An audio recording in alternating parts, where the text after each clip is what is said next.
Hello and welcome to the Backfield, the running back analysis podcast. I'm Big Italy 42. He's Jason Gilbo at JGilbo11. Talking about some of your favorite running back plays for this week. Of course, a lot of the same guys that I'm on as well.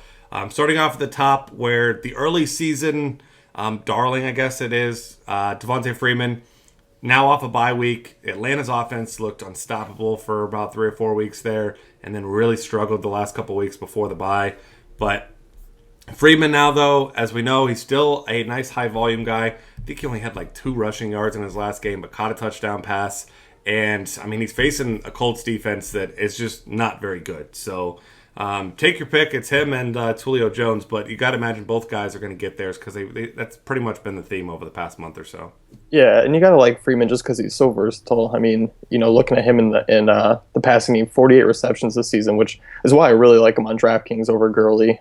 He just gives you that little bit more upside. And, I mean, the Colts defense hasn't been bad against the run, but, I mean, they're at their best right now, which is middle of the league. And that's kind of surprising because they've always been thrashed by opposing backs. I think this is going to be the week where, I mean, Freeman's pretty much game flow proof. I mean, if they do jump ahead, you're looking at Freeman just getting a ton of touches the rest of the way. But if Indy keeps it close, I mean, he's just going to work well in the passing game as well as keep running the ball. So I think he's one of the safest plays, and you're paying for that high floor.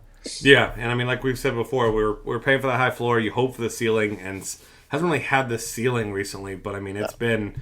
You're doing well when people are pissed off that you get 115 yards but don't score a touchdown. Yeah. So you definitely, I mean, I'm not saying you're guaranteed 115 yards, but your 10 to 12 points are relatively safe there no matter what. Charkandrick West, as you mentioned here, going to be a very chalky play. San Diego, we keep being nice and saying they may be the worst defense in football. They are the worst defense in football.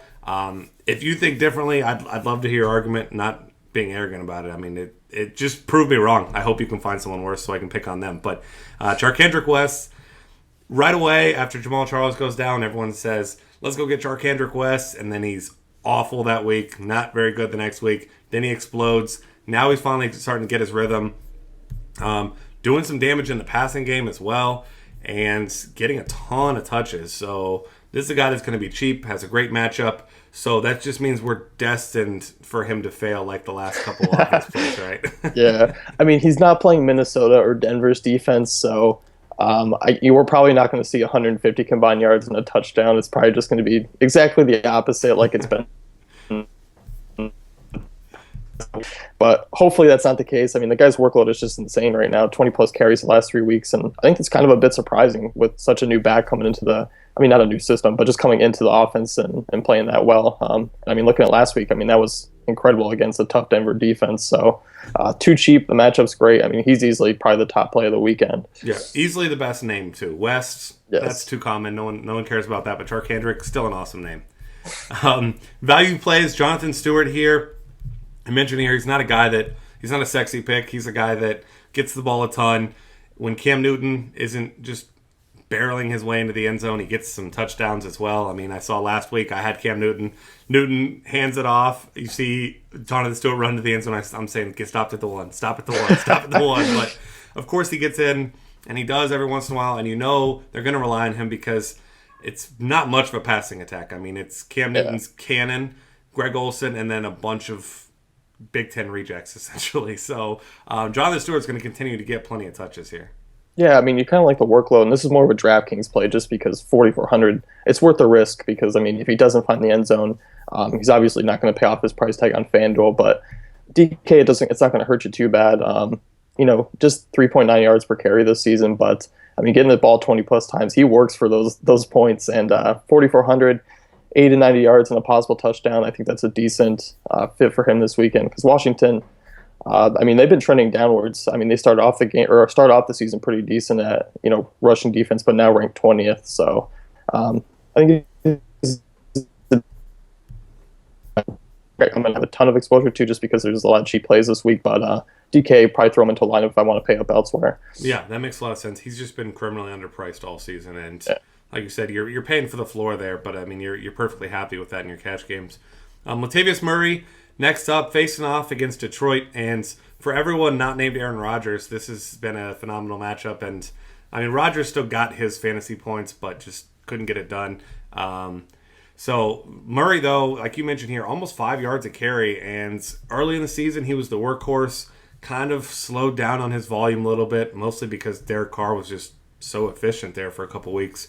But, I mean, this is still a guy that's involved. He catches, the occasional pass here and there as well. And, I mean, this is just a Detroit defense that, I mean, last week was their Super Bowl. So this has got to be, the bye week before the Pro Bowl. So they're probably not going to care at all. And really nothing to play for other than continuing to mess up their chances at a number one pick. Yeah, I mean, you got to love the matchup here. Detroit ranked 23rd in rush defense. They're allowing 4.2 yards per carry. They've allowed 14 rushing touchdowns this season. And it's kind of an area where Murray kind of lacks a little bit as the touchdowns just because the workload's not huge. The red zone touches aren't, incredibly great. But, I mean, still, he's a good athlete. He's a good running back. I think just because his price has been dropped a little bit, now he's on my radar because I know the floor is just a little bit lower than what I would like it to be. Yeah, and I mean, James Stark's really the only running back who hasn't scored a touchdown on the Lions this season. So, Lat Murray definitely in a really good spot here. Lamar Miller next up. You mentioned how he's in play for you for GPP or cash games. Great thing about him you mentioned here is 18 catches in the last 3 games. So this is a guy that can be the workhorse, but workhorse is kind of relative for Miami because we've seen, Miller, depending on game flow, which they've had the craziest game flows this season. They've been up 40, they've been down 40. It's so hard to predict what the Dolphins are going to do, but we've seen him take 12 carries and have huge production. We've seen him take 18, but if he gets 15 to 20 touches, though, I mean, he's been one of the more efficient backs in the league per touch. Yeah, I'm definitely with you there. I mean, 4.9 yards per carry. I mean, just imagine if this guy was going to see 20, 25 carries a game. It would be unbelievable. But I don't think we're ever going to see that come. I wonder why. But, I mean, with the change of coaching staff, Miller's been a great running back since that's happened in our daily fantasy world. And, looking at Dallas, I mean, they struggled against Philly's running backs, both of them. They still allowed over 100 yards to Doug Martin last week combined. And, he didn't find the end zone, but Miller's been finding the end zone, 6 touchdowns in the last 4 games there. So still an attractive price tag on both sites. I think his upside is tremendous for tournaments. I think his cash game floor is actually on the rise as well. Yeah, I'm a big fan of Lamar Miller. He seems to be the forgotten guy, and outside of the best of the best matchups. So I definitely like him. Last week's forgotten guy, but a guy that I have zero regrets about forgetting about last week. I considered him for a minute, moved on. You can't really anticipate an 80-yard touchdown on a screen pass. But you can anticipate the fact that they're getting him involved in the passing game, much like Matt Forte was when he was healthy. So Jeremy Langford, especially on DraftKings where you get the full point for PPR, it's not like this guy wasn't a good back at Michigan State. I mean, he was a great back. I mean, he wasn't quite the Le'Veon Bell, but he's got a ton of talent. And you tend to think with the Bears not really going anywhere this season, Matt Forte's contract, coming up here pretty soon. They're kind of grooming him for the future, too. So you tend to think they're going to try to see what they can get here and see what they have. Yeah, I mean, they probably found their successor to Forte right now. I mean, the guy's looked really good, and he's looked surprisingly well in the passing game, which is something I didn't know he had in his arsenal there. So I think that's a nice bonus for tournaments. He gives you that option in the passing game because this is a tough matchup. But, it was a tough matchup against St. Louis last week when they were the 5th-ranked rush defense, and Langford torched them on the ground and in the air. So Denver hasn't looked great. I mean, you look at West had a big game against them last week. Frank Gore had a steady 23-carry game for 80-plus yards and a touchdown against them the week before. So, I mean, running backs have started to have success on Denver. I think they're still obviously a top 5 defense, but I think now we may throw a shot at Langford in the tournament just with what we've seen the last few weeks. Yeah, I'll definitely throw him in a couple bullets there. Marshawn Lynch up next. And this is a San Francisco team that I still think that at least for the rest of the season they should change their name because they don't really deserve to be called the 49ers because this is an embarrassment. I know they won last game. Give credit to Blaine Gabbert, whatever you want to do. That still was an ugly game. It was more of a product of an opponent playing terribly. But either way, Seattle, not in a good spot for the playoffs, but in a game that, they're obviously going to win this game. We're talking... I think the world may actually end more likely this weekend than them losing this game to the 49ers. But when that's the case, when the defense is playing well and they're shutting down the opposing offense, that means it's Marshawn Lynch time. And really his best game of the season came against this same team earlier this year.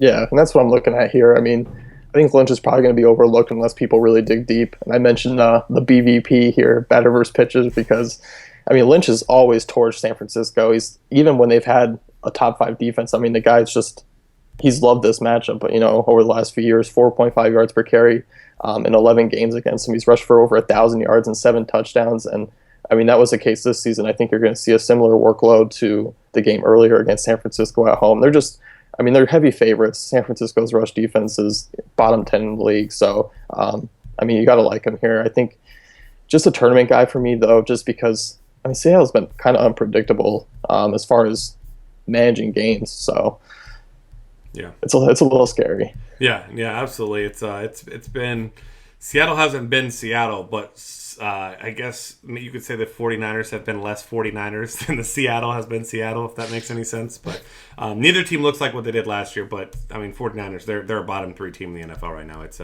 It's not pretty for them. They're them and the Browns. That'd be a fun game to watch. But either way, that's going to wrap things up for us for this week. Hopefully helped you out with some of your running back decisions. Find us on Twitter at DF Cafe. Subscribe to our YouTube channel. Rest of our great content at dailyfantasycafe.com.